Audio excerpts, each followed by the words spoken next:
Camp was my first introduction to Quakerism. You know, I was not brought up Quaker at all. And I came to the camp as a camper because a friend of mine, who's also a counselor here now, Randolph, went to Catoctin and, you know, had a good time. And so I tried to get into Catoctin, couldn't, came to Opequon, and was introduced to meeting for worship and all that part of it. And, you know, it wasn't hard. You know, it was just part of the whole camp day and part of the whole camp atmosphere. We climbed High Top Mountain, which is really, really big. It might be the biggest mountain in the Shenandoah National Park. It was the biggest one on the maps we had. And we climbed to the very top, and there was this really awesome and beautiful overlook. And one of my campers went out and said, "Wow, this is so beautiful. I've never seen anything like this before. This makes all the hiking and all the heat and the bugs and the hell, it makes it completely worth it." And that made me feel so good, just like as a counselor and in encouraging them to get to the top. You know, this is the one place often in their lives where they feel like they get unconditional love and that people love them for just who they are and that they can do anything they want. That while there are no rules, there's also a sense of you do what's important. You know, you get things done. And so I think that they love it. I think that's why they keep coming back. I'm Henry Taylor. I'm a member of the Goose Creek Friends Meeting, and I've been secretary to the Board of Trustees of Catoctin Quaker Camp. In the next few minutes, I want to try to give you an idea of what goes on in the Baltimore Yearly Meeting camping programs and try to explain why they've come to mean so much to me and my family. I've been involved with the Baltimore Yearly Meeting camping program for over a dozen years. Both of our sons started at Catoctin Quaker Camp as soon as they could, when they were 9, and stayed with it as long as they could, which was when they were 15. My wife and I volunteer in small ways during the summertime, and for several years she was on the Baltimore Yearly Meeting Camping Program Committee. So the camping programs have been a constant part of our lives. There are 4 separate elements in the camping program. There are 2 camps for 9 to 14-year-olds, the Catoctin Quaker Camp in the Catoctin Mountains of Maryland near Thurmont, and the Quaker Camp at Shiloh in the Shenandoah Valley in central Virginia. There's also a program for young adults from 15 to 18 called the Teen Adventure Program. And there's even a program for adults, Inward Bound, for those who would like to take advantage of some of the activities that are available to their children.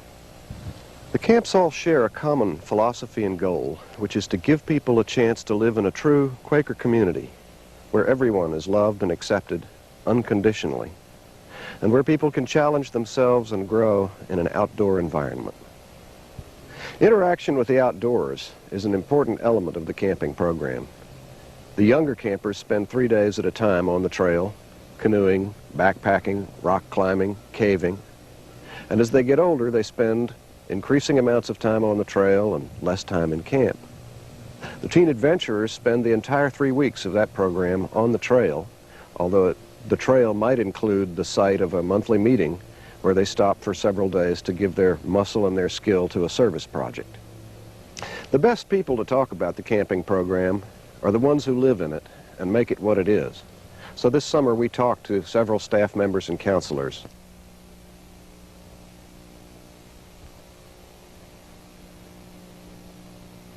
Not very many other camps really test the kids and really challenge them the way that we do in terms of taking them rock climbing. And they're pretty young when they go rock climbing. They'll be Unit 3. The Unit 3ers went rock climbing. Probably most of them was their first time. And I just don't think that they do that everywhere else. Well, I think the purposes of the camping program here for the kids is to get a chance to get away from home and learn their independence, learn that they're self-sufficient and that they can do things that maybe even their parents can't do. Like when they go caving or canoeing or hiking, they can come back and say, wow, I could really do something that I never thought I could do before, and they can go home and say, even my mom or dad hasn't even done that before, and it gives them a real sense of accomplishment, helps them feel like they really are somebody and they can really do something special. We just had a really, really wonderful hiking and rock climbing trip, and I really enjoyed watching some of the campers climb who never thought they would climb. Like, there was one little girl who was just, she was so scared, and she was like, well, maybe I'll do it. And a couple of us were just real supportive of her, and so finally she went and climbed. And she didn't get all the way up the climb, but she got pretty far. And right before she did it, she was like, well, this doesn't look that hard. This looks kind of easy. The younger kids basically just carry their sleeping bag and pad and a couple clothes. The older kids can carry some food. Counselors carry most of the equipment. The older kids, like Unit 2 and Unit 1, who are like 14 and 13, can carry more equipment because they're usually stronger and they go a little further weight on their back. A lot of my friends back home, they've never gone rock climbing or caving or any of the stuff we do, you know, and it's, I mean, it's really, it's a lot of, you get a lot of experience doing it. And it's, I mean, it's really neat. I love caving because you like go into the cave and it's like freezing cold, even though it's like burning hot outside. And you go back, we were like the first people to go all the way back into Muller's Cave, I think it was. And that was, I mean, that was such a neat thing, you know, that we were the first people back there. And it was just... It was like a rush. Yeah. Wow.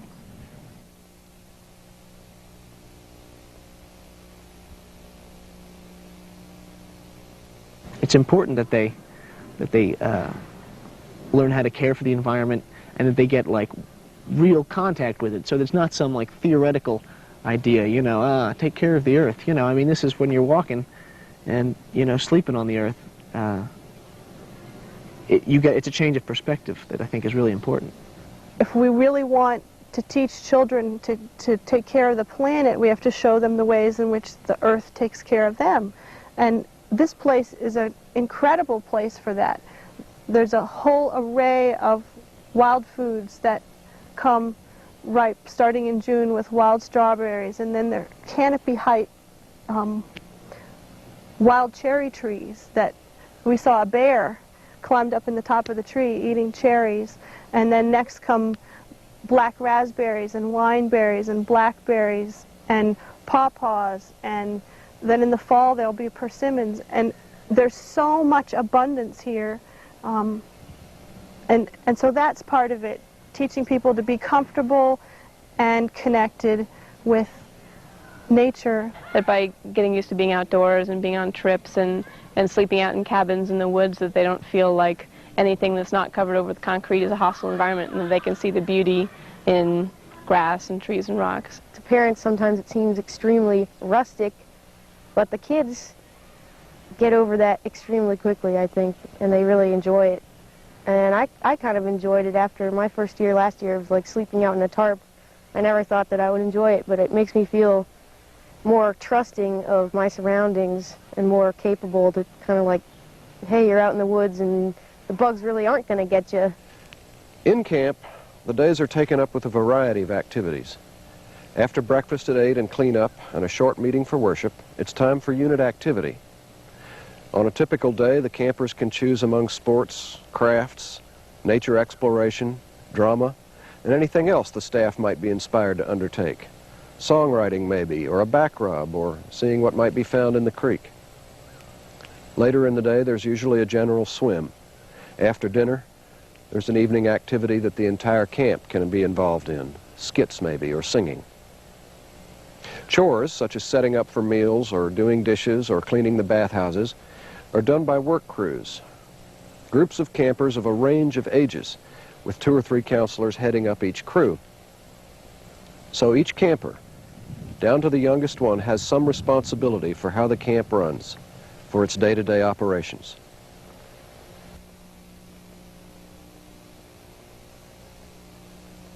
You know, we're trying to create a loving space for the campers in which they can, you know, test themselves, you know, both emotionally by learning to like care about people openly and tell people that, and like and feel that coming back at them, you know, feel that kind of love for them, and also physically, you know, just in terms of going out hiking and doing stuff that they've never done before and taking responsibilities that they've never had before. Self-esteem, I think, is one of the biggest things they gain. I know that I gained that when I was a camper. And the trips are hard, and the kids do it, and they push really hard, and I think self-esteem is like the biggie. There are a lot of kids that come here who, like me when I was a camper here, have a pretty bad self-image of themselves and don't see themselves as being that special or maybe that different from anybody else. And I think that no matter, you know, who the camper is when we come here, I think that usually when they leave, they feel at least a little bit better about themselves. And I think that my job is basically to help them figure out exactly what it is that's special about them. Last night, I was taking my girls to bed, and I have 3 9 and 10-year-old girls, and we were getting ready for bed, and they said, "Well, can we lay out in the field and look at the stars?"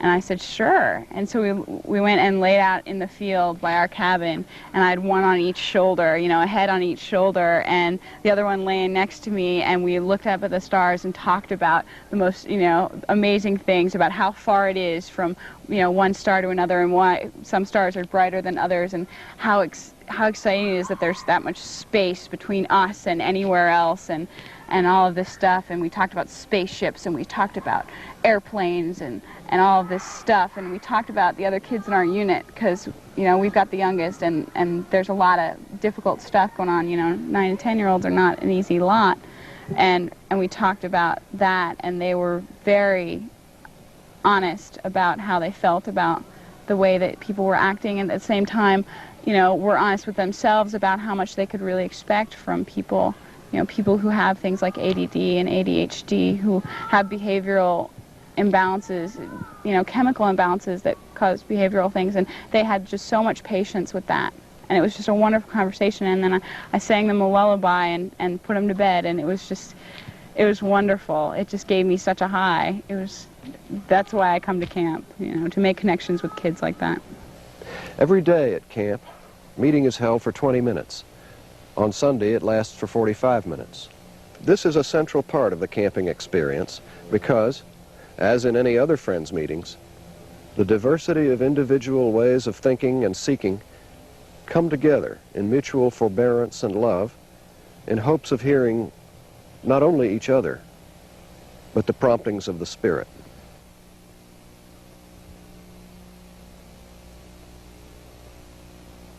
The purposes and goals here are pretty much the same throughout the camping program, but to create a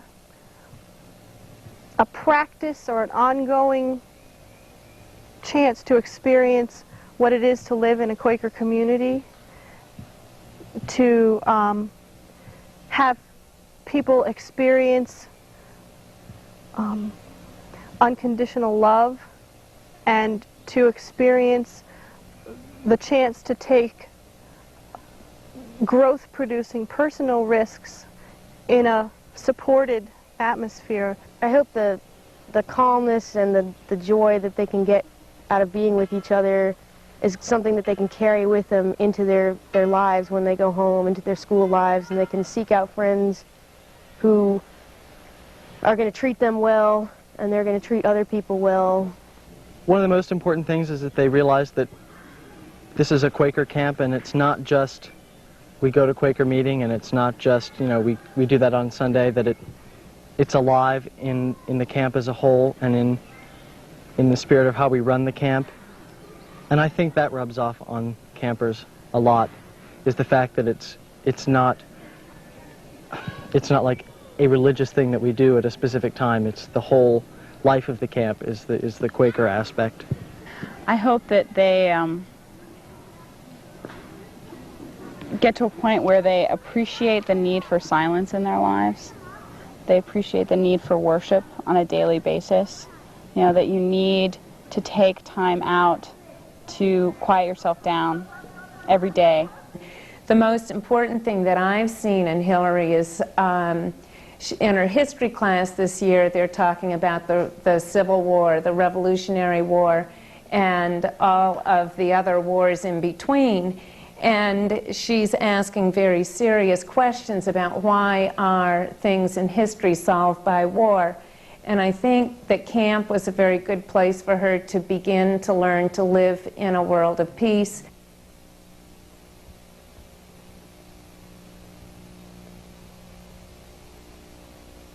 The thing that I love year after year, and it happens right away when the campers get here, is I love the way we learn from the campers.